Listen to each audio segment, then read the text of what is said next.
Hello everyone, you're again welcome to Jaded Law Channel. This is that law-based channel where your legal needs are met, where your issues are resolved, and where your questions, of course, are answered. Again, I remain your host, Mrs. Omonigo Obe. In the first episode on this topic on domestic violence, I made mention of a woman who had four female children whose husband absconded um, and who was eventually thrown out of the rented apartment where she was living with her husband. And she was thrown out on the street with her four children.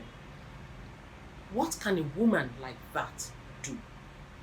I first want to let us understand that every case is peculiar, every situation is distinct, and it is not a one cap fits all kind of situation, so that the advice I would give to this woman would of course be different where the circumstances are different.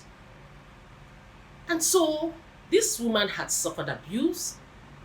She had suffered low self-esteem, and worse off, she had no means of livelihood while being saddled as a were with the responsibility of taking care of four children. Now, what can she do? Is there help for her? The answer, of course, is in the affirmative. Now, this woman would have to leverage on the fact that one, she has children in that marriage, even assuming they were children born out of wedlock. The woman facing this same situation can still leverage on this.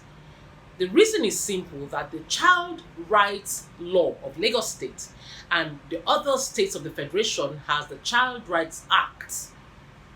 They make provision for situations of this nature that a child must be adequately catered for. The child's education must be given priority, feeding, accommodation, and the health of the child, they are paramount.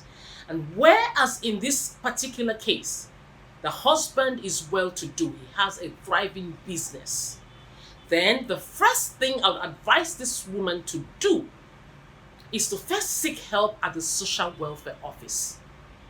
Now, what happens is a letter would have to be sent to the social welfare office on her behalf, and then she would have to visit the office as well.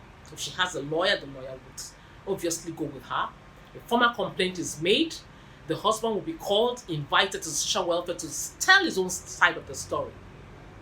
And if he is willing to ensure that the children are catered for, he would give an undertaking which he would have to comply with. If, on the other hand, he refuses, then the matter would proceed to the family court. Now, let me state, obviously, that the magistrate court and the high court have jurisdiction to entertain family issues of this nature. So, whichever court the woman decides to take this matter to, the high court or the high court or the magistrate court does have jurisdiction to handle matters of this nature. And so the lady files her claim. She will state in her case what she wants. The papers will be served on the husband at his known address, and he has a responsibility to come to court to defend the case and to state why he should not settle the claims as presented by the wife or as presented by the mother of the children if their children born out of wedlock. The court has the responsibility, in the interest of the children, to of course make orders, to give directions on how much this man should pay towards the maintenance, upkeep, education of the children. I just heard someone watching say, what happens if after judgment has been obtained, he refuses to pay? I heard you, and I'm going to address that issue in the next episode.